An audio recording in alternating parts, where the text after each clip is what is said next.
Es un placer estar aquí un año más con todos vosotros bueno, y ver esta gran asistencia. No sé si queda alguna silla libre. Bueno, eso quiere decir que, bueno, pues que ha sido un éxito esta convocatoria y que el contenido de la sesión, pues yo creo que es interesante, ¿no? Para nuestra comunidad y para nuestros profesionales. Así que, desde luego, agradeceros vuestra asistencia aquí, agradecer desde luego al vicelehendakari y al viceconsejero que nos están acompañando en esta sesión, por supuesto a todos los ponentes y gente que está interviniendo, a Felipe, por supuesto, y a los organizadores, que sabemos el trabajo que hay detrás, que no es fácil y que se agradece.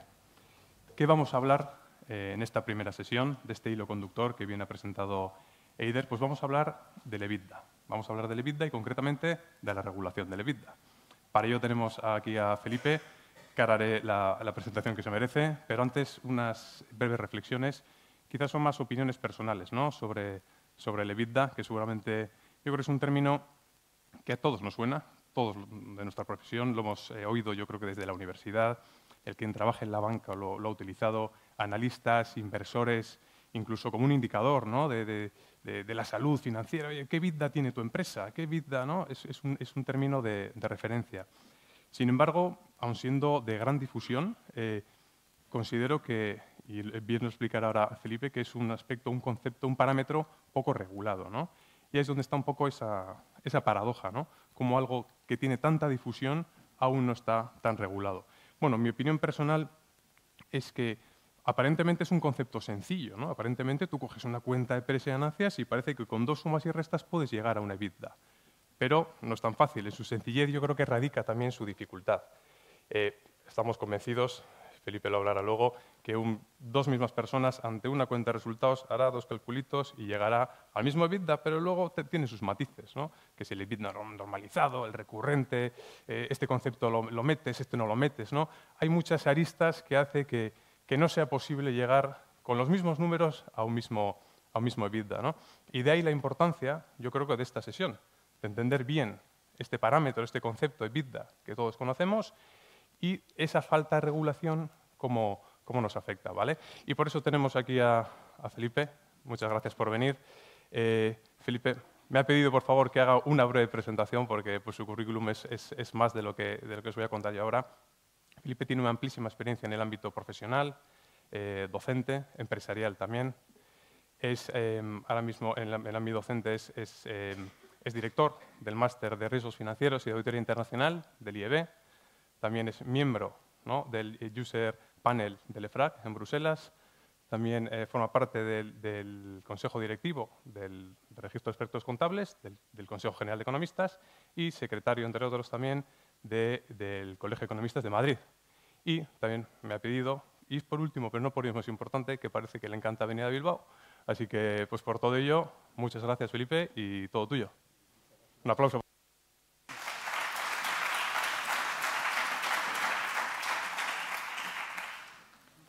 Bien, buenos días. En primer lugar, muchas gracias al Registro de Economistas Contables del País Vasco por la invitación. Como decía Alejandro, es un placer profesional y personal, pues me encanta venir a Bilbao. Bien, voy a hablar de GAAP and non-GAAP items, que son medidas reguladas y no reguladas, centrándome un poquito más, profundizar en el tema del EBITDA, ¿no? En primer lugar, quería destacar una vez más que me encanta estar aquí en Bilbao y además en un tema profesional y con colegas de tanto afecto, pues más todavía.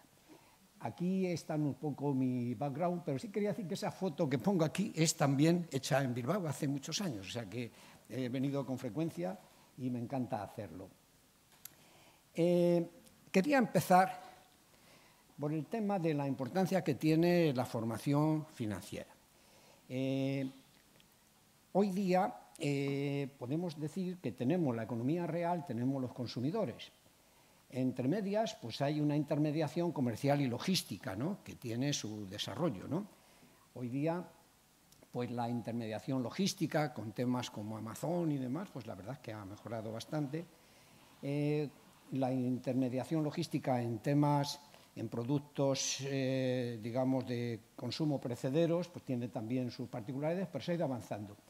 Pero también existe entre la economía real y los consumidores la intermediación financiera. La intermediación financiera la formamos muchos. La forman pues, la banca, es la intermediación financiera que más entendemos, que se presta entre un inversor y uno que necesita financiación, pero también en la intermediación financiera podemos sentirnos incluidos pues, todos los expertos contables, economistas, e incluso profesores, docentes y demás. Entonces, para que funcionemos bien en esta intermediación, necesitamos dos cosas. Como decía Salvador, el tema de la ética. Necesitamos ética y necesitamos preparación técnica. Si tenemos ética pero no tenemos preparación técnica, no vamos bien. Y si tenemos preparación técnica pero no tenemos ética, tampoco. Es decir, que si nosotros tenemos que hacer una aportación con valor social, pues estos dos elementos son fundamentales. Yo lo que voy a centrarme más en la preparación técnica, pero no quería olvidarme en ningún caso de la ética como elemento fundamental.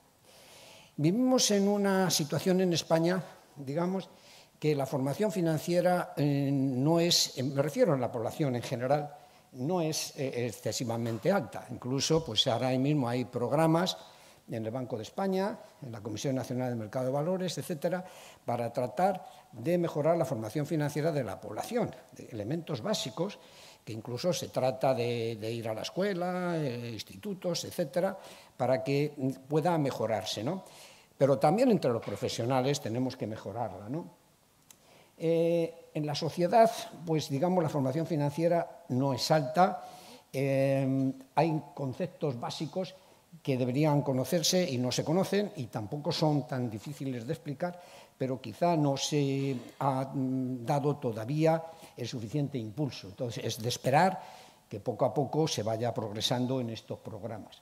Pero también entre los profesionales, pues nos encontramos que hay una cascada de siglas que a veces se utilizan sin conocer suficientemente a fondo si esos conceptos que estamos utilizando, por ejemplo, están regulados o no están regulados.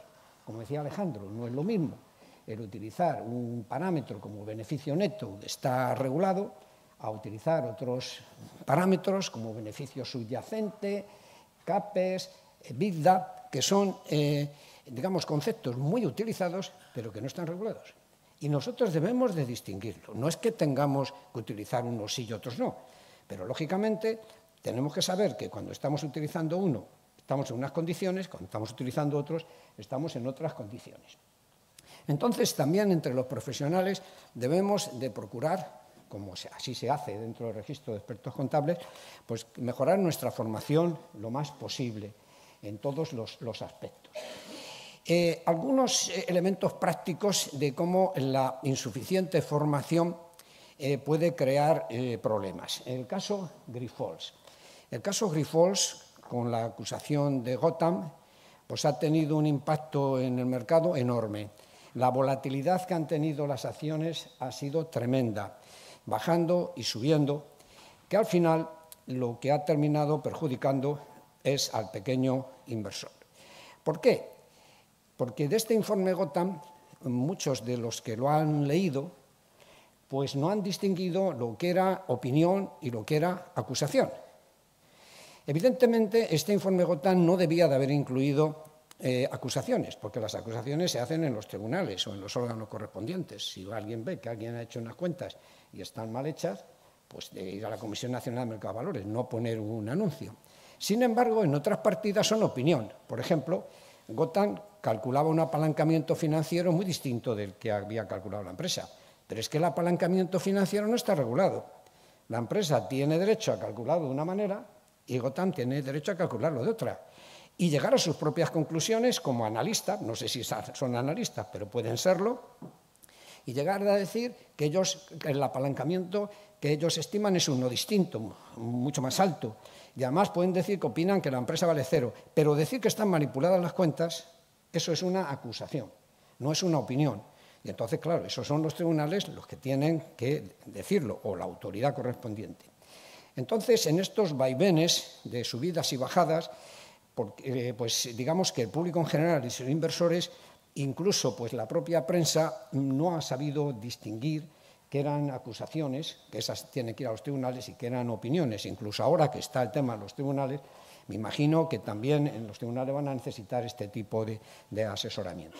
En estos vaivenes, como digo, quien más ha perjudicado es el pequeño inversor, porque, por ejemplo, la familia Grifols, pues, si bajan las acciones, le sale más barata esa OPA que parece que estaban pensando, y si en vez de bajar suben, pues más dinero tienen. Sin embargo, el pequeño inversor que un día dice, parece que ahora que no hay manipulación, que sí hay manipulación, entonces esa falta de formación o la insuficiencia pues da lugar a efectos nocivos. Entonces, creo que esa formación se necesita en los profesionales, se necesita en la prensa, se necesita también por parte de los tribunales. Yo en ocasiones también pues, tengo el privilegio de dar cursos a jueces para que también necesitan mejorar la formación financiera. Es algo muy necesario.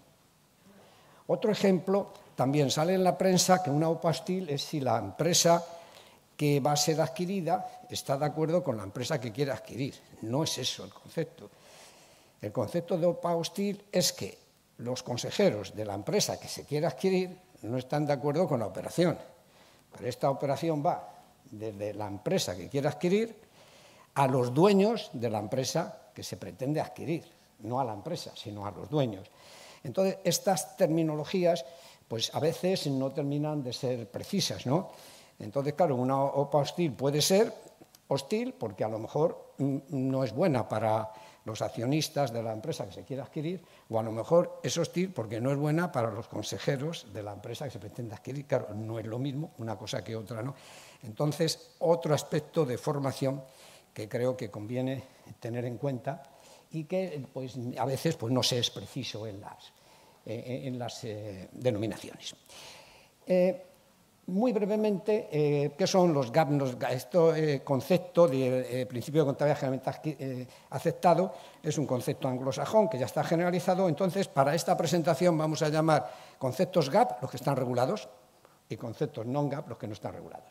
Y cuando digo regulado, pues es regulado por normas internacionales o por Plan General de Contabilidad o cualquier otra normativa de aplicación. Y serían non-GAP los que no están regulados. Y estos que no están regulados, pues son muchísimos, que lo vamos a comentar, y a estos se les suele llamar APMs, Alternative Performance Measures. Son medidas que no están reguladas, pero que su uso no está prohibido. O sea, las empresas pueden utilizar estas medidas, no está prohibido. Lo único que sí que se les pide que expliquen cómo se han calculado estas medidas. Pero claro, a la Comisión Nacional de Mercado de Valores ya en una circular de 2023, pues no le gustaba mucho que las empresas le diesen más prioridad a las medidas no reguladas frente a las reguladas.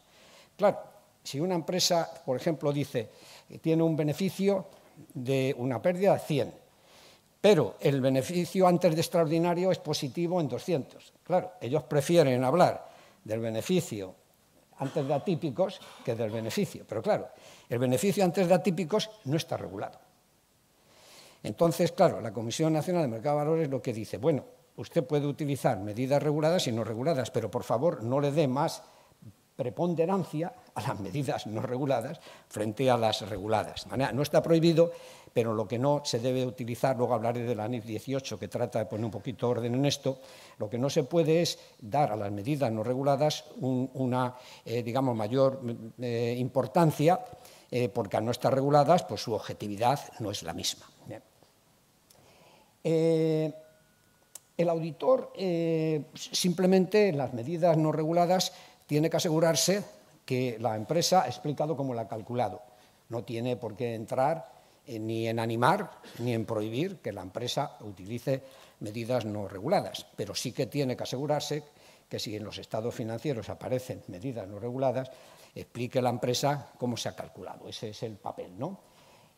Tampoco el auditor tiene que verificar, tiene que hacer sus propias hipótesis sobre la empresa, sino ver que las hipótesis que ha utilizado la empresa son razonables, nada más.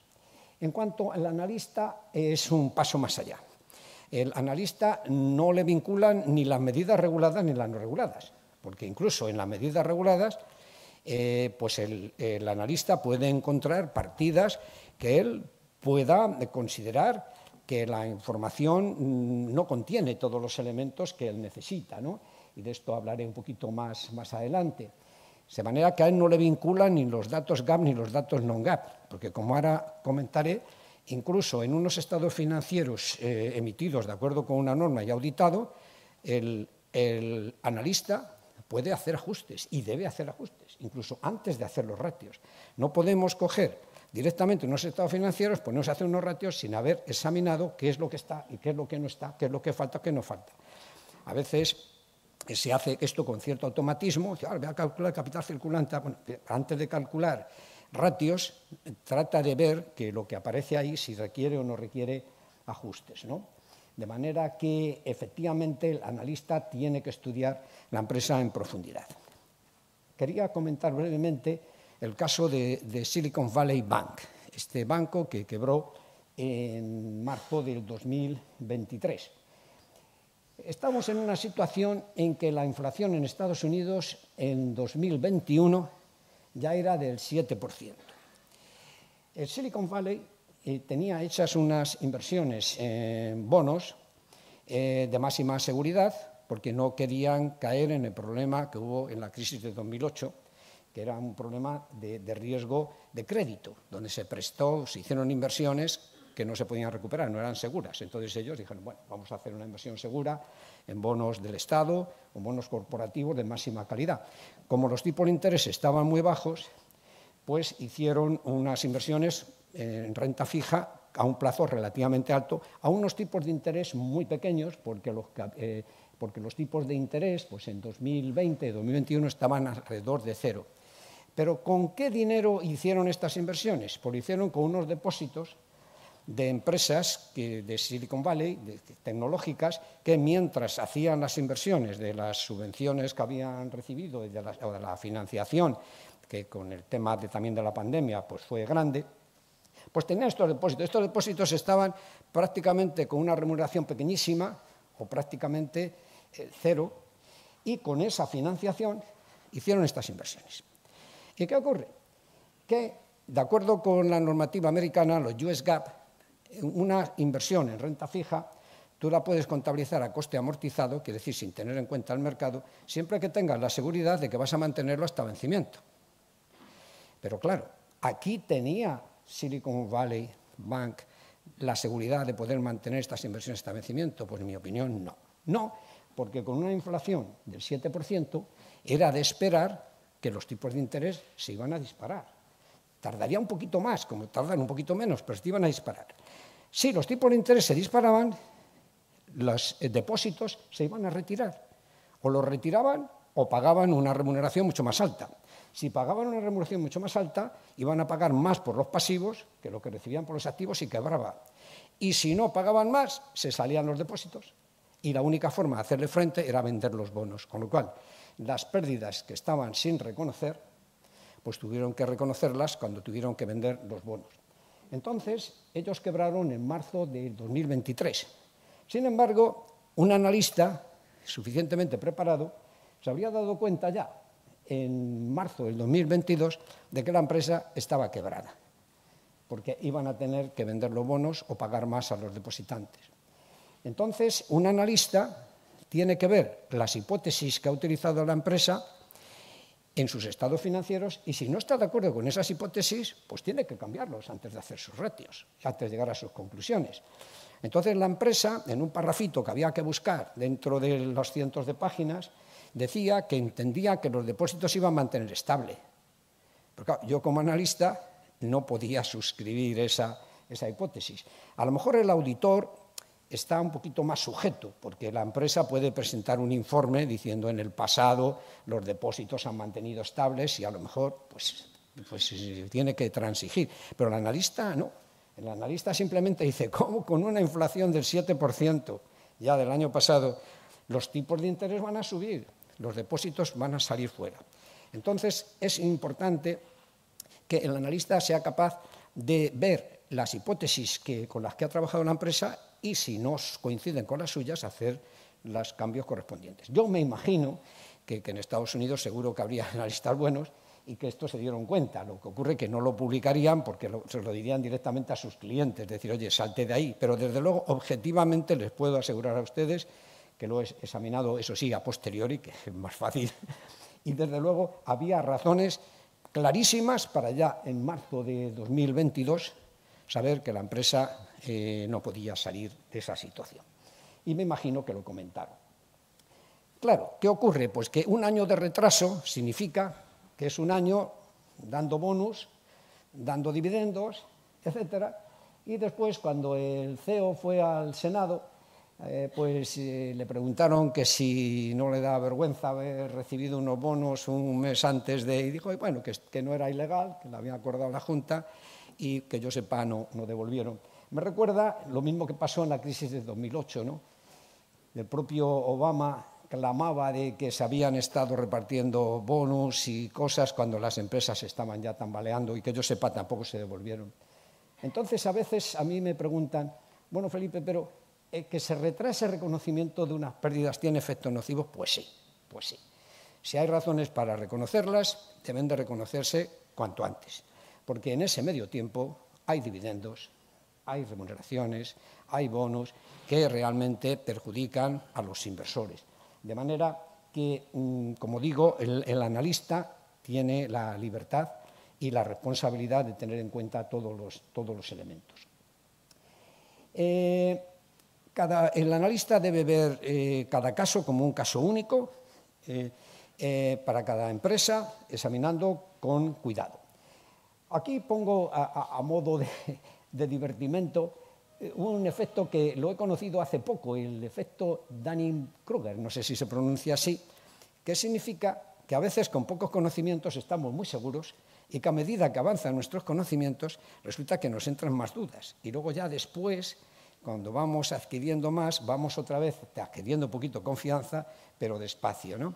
Entonces yo creo que todos tenemos la responsabilidad de procurar salir pronto de ese pico de con poco conocimiento estar muy seguros y pasar a seguir trabajando, seguir formándonos. Y eso sí, muchas veces cuando se tienen más conocimientos, pues a veces surgen más dudas, ¿no? Pero sí que es cierto que, como dijo Aristóteles, la duda es el principio de la sabiduría.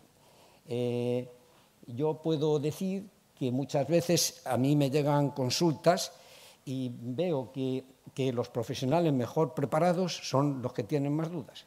Y muchas veces profesionales menos preparados, con poquito se manejan, lo manejan bien y parece que no tienen dudas. No tener dudas significa que probablemente a lo mejor la formación que tenemos no es suficientemente fuerte. Bien, las medidas GAP son las normas de contabilidad. Entonces, las normas de contabilidad en el mundo pues tenemos el enfoque legislativo, que es típico de la Europa continental, el enfoque profesional, típico de normas internacionales y de países anglosajones, y luego dentro de eso tenemos también más basado en reglas, como el FAS y la Europa continental, y otro basado en principios como el IASB. Este es el panorama general. Un tema importante es que el objetivo de los estados financieros, que a veces tampoco lo tenemos claro. Los objetivos de los estados financieros son, por un lado, evaluar el desempeño de los gestores, por otro lado, estimar los flujos de caja futuros y, por otro lado, tomar decisiones para aportar recursos.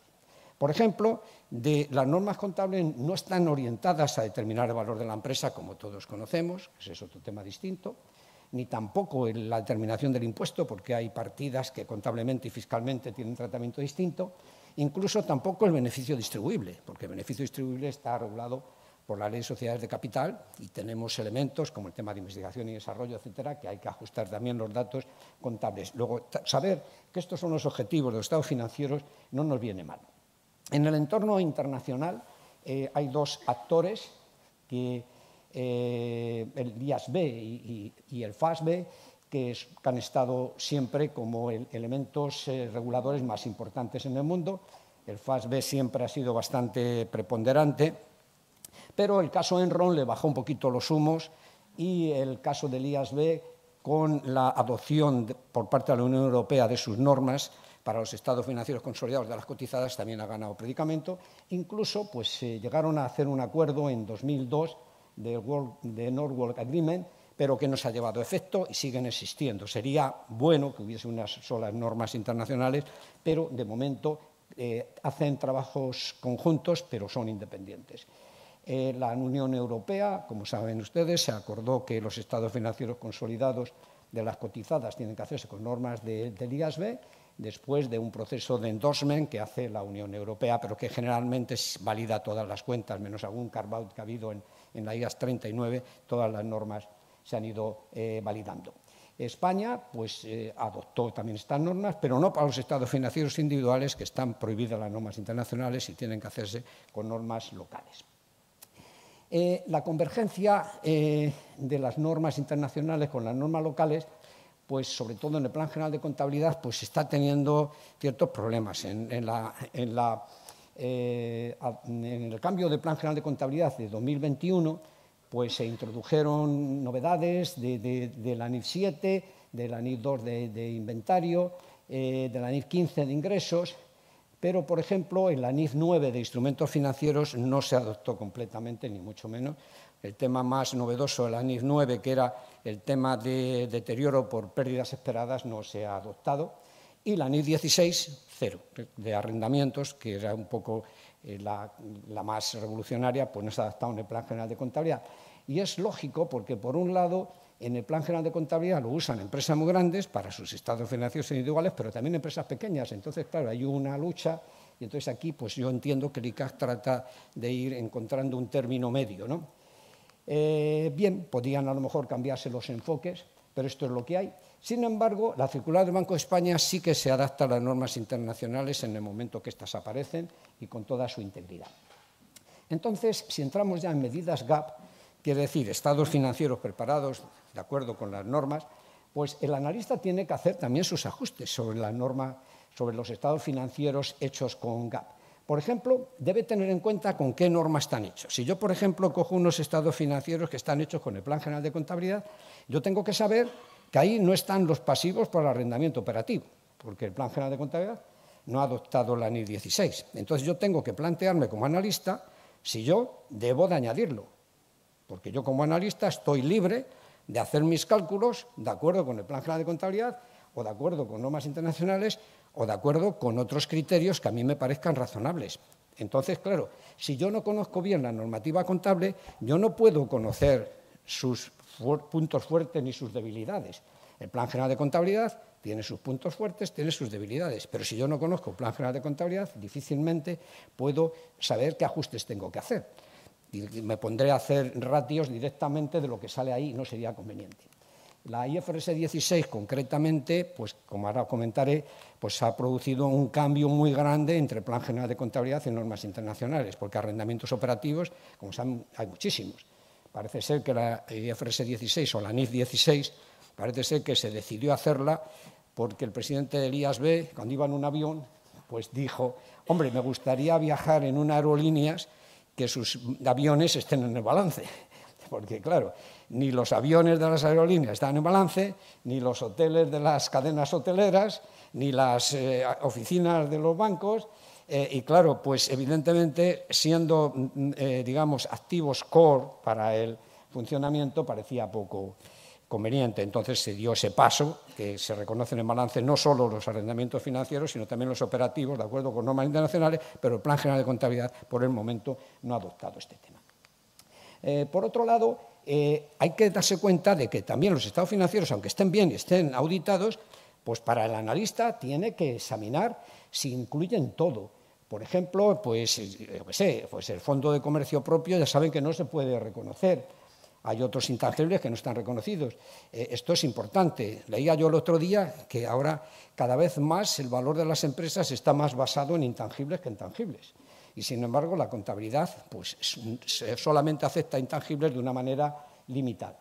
Luego hay pasivos que no están reconocidos. Por ejemplo, este que he dicho de los leasing operativos, el pasivo por leasing operativos en el Plan General de Contabilidad no está reconocido. Pero hay también otros pasivos que no están reconocidos porque no lo exige la norma. Por ejemplo, hay empresas que tienen un personal con mucha antigüedad y que a lo mejor para poder renovar la plantilla pues tienen que hacer despidos. Eso la norma contable no te obliga a que tú reconozcas un pasivo por eso, pero el analista sí que debe de verlo, sí que debe de estudiar la empresa y decir, ahí hay un pasivo oculto que las normas no obligan a reconocerlo, pero que yo, para mis análisis, sí que tengo que tener en cuenta. Tienen que a lo mejor hacer una serie de reestructuraciones que va a tener un coste. Todo eso lo tiene que ver el analista.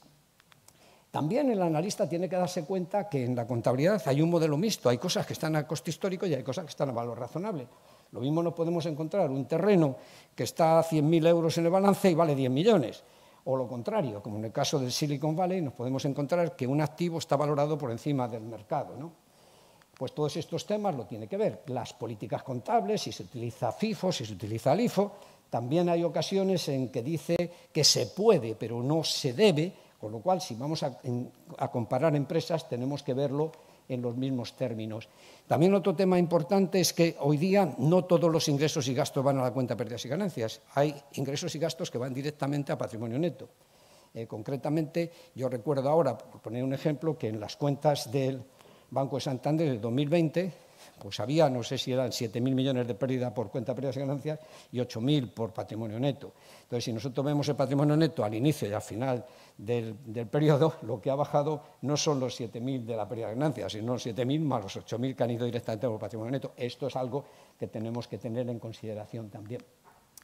Luego la gestión del resultado, ya saben ustedes que está demostrado empíricamente que las empresas tratan de hacer un alisamiento de beneficios y también cuando hay cambio de presidente, pues se trata de hacer un Big Bang para reconocer pérdidas lo más rápidamente posible. Todas estas cosas las tiene que tener en cuenta el analista, tiene que ver la estructura. Antes de hacer ratios, tiene que ver, no es lo mismo corto plazo de un mes que corto plazo de 11 meses. Es necesario entrar en detalle en muchas cuestiones.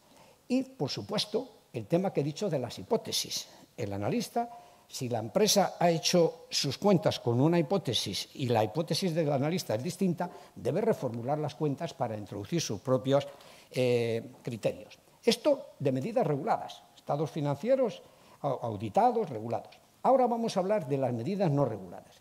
Las partidas no reguladas, el problema que existe es esta foto que encontré en Internet. ¿Qué ocurre? Entonces las empresas dicen, bueno, pues yo me voy a inventar el adjusted EBITDA. Claro, como no está regulado, pues ahí fíjense ustedes que ahí la cantidad de verdura que hay, la sartén está llena, ¿no? Luego ya, si hace el EBITDA sin ajustar, ya parece que hay menos. Esas dos medidas son no reguladas. Pero si utiliza la medida regulada del net income, ahí no hay nada. Claro, evidentemente la tendencia de las empresas es a utilizar partidas no reguladas, puesto que de esta manera, como no está regulada, pueden hacerlo con sus propios criterios y presentar una mejor imagen. Esto realmente es importante. Pequeño repaso de medidas no reguladas que se utilizan mucho, por ejemplo, el apalancamiento financiero, que generalmente la deuda financiera neta entre el EBITDA, la deuda financiera neta, la deuda financiera menos efectivo equivalentes, el EBIT, ya lo conocemos todos, el EBITDA también, como decía Alejandro, aparentemente es muy fácil de calcular, pero la realidad es que hay discusiones. Ahí en el EFRAC, en Bruselas, cuando hemos tratado este tema, pues hay opiniones distintas. Hay quien dice que además de no tener en cuenta las amortizaciones y el deterioro, las amortizaciones y las depreciaciones, que es lo mismo, nada más que tangibles e intangibles, tampoco se debe tener en cuenta el deterioro. Sin embargo, otros opinamos que no se puede quitar el deterioro, pero claro, como no está regulada, una empresa puede hacerlo de una manera o de otra. Además, como luego comentaré, con la IFRS 16 el cambio del EBITDA ha sido enorme. El EBITDA ajustado no está regulado, ya que es donde las empresas pues, tratan de presentar sus mejores números, porque como es algo no regulado, pues quitan elementos que pueden mejorar los resultados. El CAPEX pues, se puede calcular de distintos métodos, ahí he puesto algunos de ellos. El flujo de caja libre, que cambia un poco con la NIL 18, pues también tiene una manera de calcularlo más o menos estándar. Y el resultado antes de atípicos, pues cálculos muy diversos. O sea, no está regulado el resultado antes de atípicos. Sin embargo, cuando yo leo la prensa, veo que la mayoría de las veces los datos que se ponen son medidas no reguladas. Esta empresa ha mejorado el EBITDA, esta empresa ha mejorado el resultado antes de atípicos, esta empresa ha mejorado tal otro parámetro no regulado. Claro, no es conveniente, no es adecuado, porque al no estar regulado, pues cada uno puede intentar poner atípico lo que sea. Sí que es cierto que hay una demanda de que se regule lo que llamamos los gastos extraordinarios, pero no están regulados, no están regulados. Por lo tanto, ¿debe el analista tener en cuenta los resultados extraordinarios? Pues sí, pero debe tener el analista ese cálculo con sus propios cálculos, no necesariamente con los que ha hecho la empresa, porque la empresa puede considerar atípicos solo los malos. El analista puede ver atípicos malos y atípicos buenos, de manera que estas partidas no reguladas pues requieren juicio. Ejemplo práctico de medidas no reguladas. Pues, por ejemplo, una empresa importante del IBEX, pues el EBITDA lo compara con el Gross Operating Profit y, bueno, ahí lo pone, está visto cómo se calcula, pues no hay ningún problema. Esta misma empresa, pues también en su memoria, pues incluye otros conceptos, como por ejemplo CAPEX o, por ejemplo, flujo de caja libre, y lo hace con sus propios cálculos, que a mí me parece que en algunos casos son razonables y en otros a lo mejor menos, a mi modo de ver, porque claro, son partidas no reguladas. Por ejemplo, en la deuda no incluye la deuda por leasing, no está regulado, entonces lo calcula de esa manera. Lógicamente, en el efectivo y equivalente no solamente tiene en cuenta efectivo equivalente que son a 3 meses, sino también tiene en cuenta lo que va de 3 meses a un año, porque son elementos parecidos. Pues, en fin, lo hace de su manera. Yo he hecho unos cálculos con estos datos y unas valoraciones, entonces lo he hecho con los datos de la empresa, haciéndolo con otros criterios de cálculo de estas partidas non-GAAP, haciéndolos con los míos propios, y bueno, pues he visto que los que más se parecían al valor de la empresa en el mercado en aquel momento, que lo hice en abril, pues eran los cálculos de la empresa y los míos, son los que más se aproximaban, pero los otros son también válidos y cada analista debe hacerlo en la forma que considere conveniente, pero quería, más que darles seguridades, darles, digamos, responsabilidades, de que el analista tiene que hacer las cosas como considere que son más adecuadas. Unas pequeñas palabras sobre la NIF 18. Esta norma internacional va a entrar en vigor el 1 de enero de 2027. Parece que está muy lejos, pero el tiempo pasa muy rápido, ¿no? Y ¿por qué sale la NIF 18? La NIF 18 sale porque en las normas internacionales no están regulados subtotales en la cuenta de pérdidas y ganancias. Entonces, eso hace que las empresas se vean más animadas a crear sus propios subtotales. Entonces, lo que hace es incluir subtotales regulados ya por la normativa. Con eso tratan de que haya menos partidas no reguladas. En todo caso, lo que la NIF 18 más le preocupa son las comunicaciones públicas. Lo que se trata es de lo siguiente, es decir, una empresa hace sus estados financieros, los hace estupendamente, de acuerdo con la normativa, pero cuando sale el presidente y hace una comunicación pública, no habla de lo que dicen los estados financieros, sino dice el beneficio antes de atípicos o el EBITDA ajustado es tanto. Entonces, lo que la NIF 18 dice, si tú en una comunicación pública utilizas una partida no regulada, no está prohibido, pero tendrás que poner en los estados financieros cómo se ha calculado y además decir por qué utilizas esa medida, o sea, qué aporta a la empresa esa medida. Concretamente, dentro de las medidas no reguladas, que son las APMs, hay un subconjunto que son las MPMs, Management Performance Measures, en las cuales son partidas de resultado que no están reguladas. Entonces, para estas, que son las que ahora comentaremos, la empresa tiene que especificar cómo la ha calculado y para qué usa esa medida. Entre las sí que están reguladas, aparecen nuevas en la cuenta de pérdidas y ganancias, aparece por separado en la parte de beneficio o pérdida operativo, la parte financiera y la parte de inversión, parecido al estado de flujos de efectivo, la misma estructura, pero no necesariamente con los mismos criterios, debo advertir. Entonces, se añaden nuevos subtotales, y unos de uso obligatorio y otros de uso voluntario. Concretamente en estas MPMs, la empresa tiene que poner en la memoria por qué lo utiliza. Si utiliza, por ejemplo, el beneficio antes de atípicos, por qué lo utiliza, qué beneficio le da a la empresa que se utilice y cómo lo ha calculado. Tiene que decir una declaración de que refleja la opinión de la empresa y una conciliación con el subtotal más comparable de la propia NIF 18. Y también un cambio en las MPMs. Lo que no puedo hacer es decir, este año utilizo beneficio antes de atípicos Y al año que viene, como no me interesa utilizar ese mismo concepto, pues hago beneficio subyacente.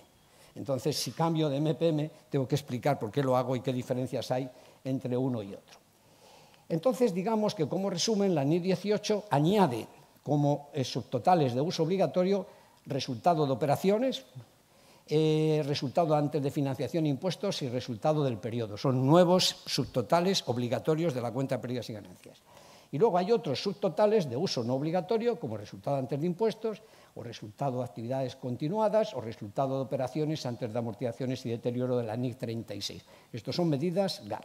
Y en cuanto a las medidas non-GAP, la NIR 18 sigue llamando APMs, medidas alternativas, como deuda financiera neta, que habrá que explicar cómo la calculas, el apalancamiento, que habrá que explicar cómo lo calculas, si lo utilizas, el flujo de caja libre, que habrá que explicarlo.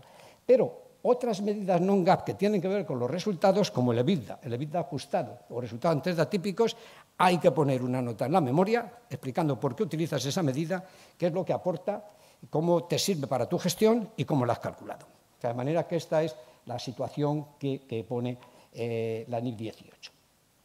En cuanto a los ratios no son MPM, pero sí que pueden serlo las partidas que forman el ratio, el numerador o el denominador.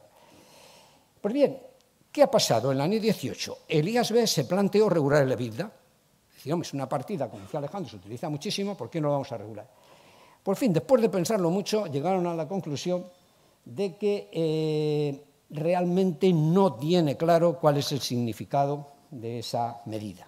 De manera que el IASB ha decidido no regularlo, después de haber tratado de hacerlo, porque primero ha visto que había mucha diversidad en la práctica y segundo, no ha quedado claro qué es lo que aporta esta medida. La verdad es que eliminar partidas como, por ejemplo, la amortización, pues lógicamente hace que sea poco representativa ese concepto. Vamos a poner aquí un ejemplo sencillo.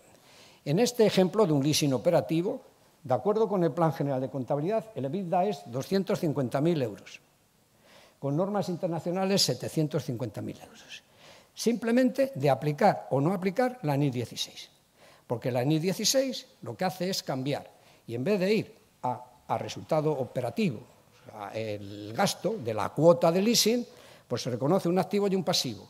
El activo va a gastos por amortización, que se elimina del EBITDA, y el pasivo, los intereses, se calculan a coste amortizado, que van a la línea de intereses. Como tanto la amortización como los intereses están fuera del EBITDA, nos podemos encontrar. Quiere decir que con la NIR 16, en mi opinión, el EBITDA queda herido de muerte, porque de aplicar o no aplicar la NIR 16 salen unos números tan diferentes.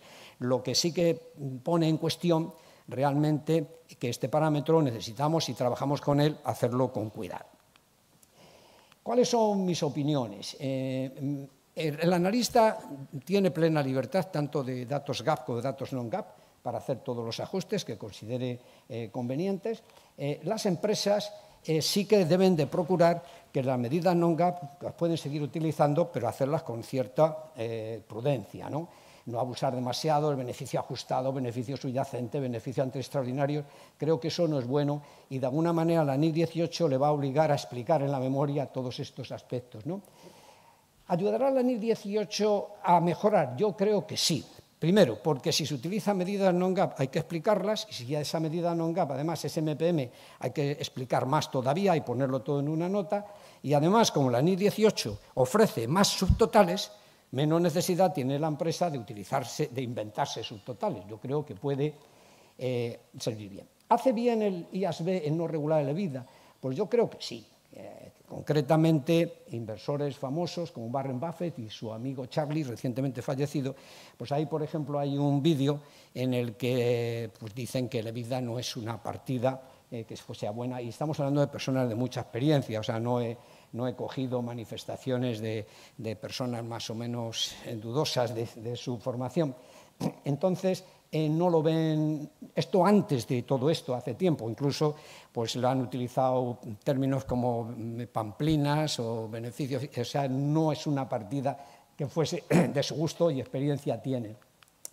Entonces, como decía, la formación financiera creo que es importante, debemos de manejar la información lo más completa posible y tenemos que ver que igual que la música tiene el lenguaje, ahora mismo pues uno puede tocar la guitarra de oído y muy bien, pero si quiere ser director de orquesta pues tiene que saber solfeo.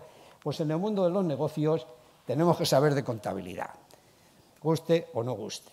Es el lenguaje del mundo de los negocios y tenemos que con ese conocimiento, entonces en este foro, pues creo animar de que el Registro de Expertos Contables pues da un gran apoyo a ese objetivo. Es necesario, esa formación es necesaria.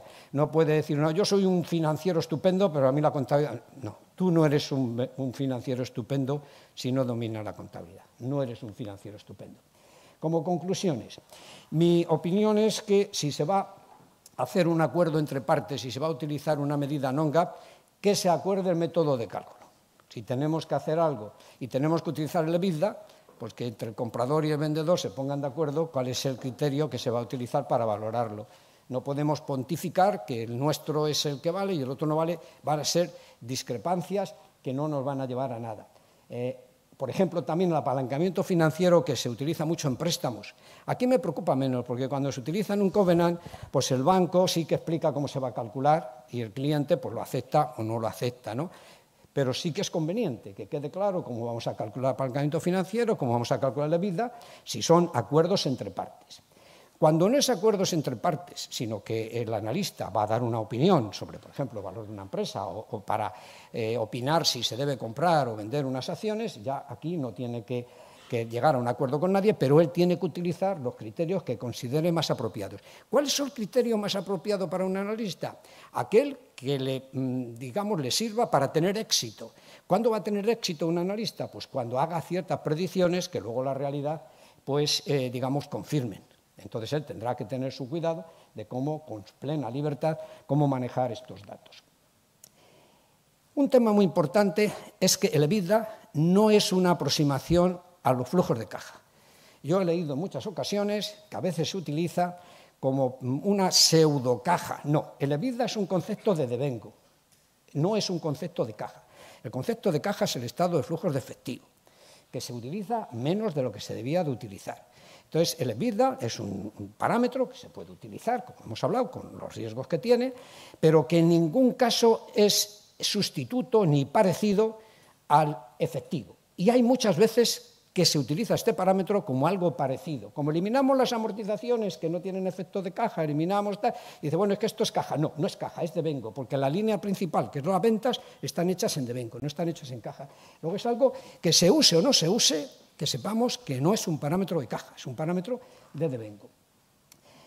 Las empresas pueden seguir utilizando las medidas non-GAAP con las precauciones de la NIF 18, y también es cierto que la NIF 18 se puede aplicar de forma anticipada. Y con esto termino para cumplir con el horario, dando muchas gracias a su atención y quedando a su disposición. Muchas gracias.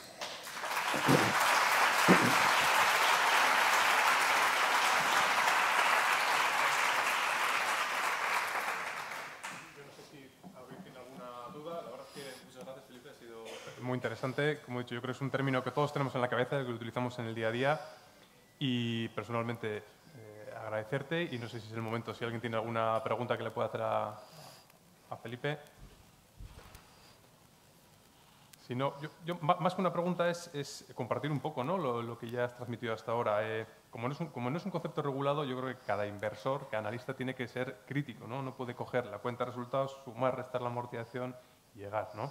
Tiene que entenderse también el contexto, lógicamente. Si es una transacción, si quiere un EBITDA ajustado o no ajustado, la banca hará para sus cálculos de ratios de deuda, hará sus cálculos de EBITDA. Yo creo que dependiendo del contexto, hay que hacer un cálculo diferente y de ahí también el hecho de que igual no esté regulado, ¿no, Felipe? El hecho de que dependiendo del contexto se hagan cálculos diferentes nos lleva a que no está regulado. Y, por supuesto, la IFRS 16 fue un cambio radical, ¿no? Desde que apareció y seguramente eso llegó, no sé qué opinas, seguramente eso llevó a confusiones, ¿no? En valoraciones de empresas, ¿no? Porque al final el clásico múltiplo de EBITDA, claro, si lo coges o no lo coges, No sé si, seguramente opinarás como yo, ¿no?, que esto dio lugar a errores en valoraciones e interpretaciones de analistas. Sí, muy brevemente, totalmente de acuerdo contigo, que el analista debe hacer los ajustes que crea convenientes. Por ejemplo, si se utiliza el EBITDA, pues el EBITDA normalizado, eliminando partidas, digamos, especiales, pero las que opina el analista, no las que opina la empresa. Y respecto a lo que comentas, pues sí, efectivamente, la NIF 16 hace que el EBITDA prácticamente baje su objetividad en España, porque evidentemente vamos a hacer un cálculo con Plan General de Contabilidad totalmente distinto. Entonces, yo creo que con la NIF 16, pues el uso del EBITDA debe de replantearse y debe verse cuándo nos va a servir de utilidad y cuándo no. Y si realmente tenemos que utilizarlo, pues tenemos que tener las precauciones de hacerlo con los criterios apropiados. Efectivamente, la NIF 16 ha puesto en evidencia el EBITDA. Muy bien. Muchas gracias. Vamos a por la siguiente sesión. Muchas gracias.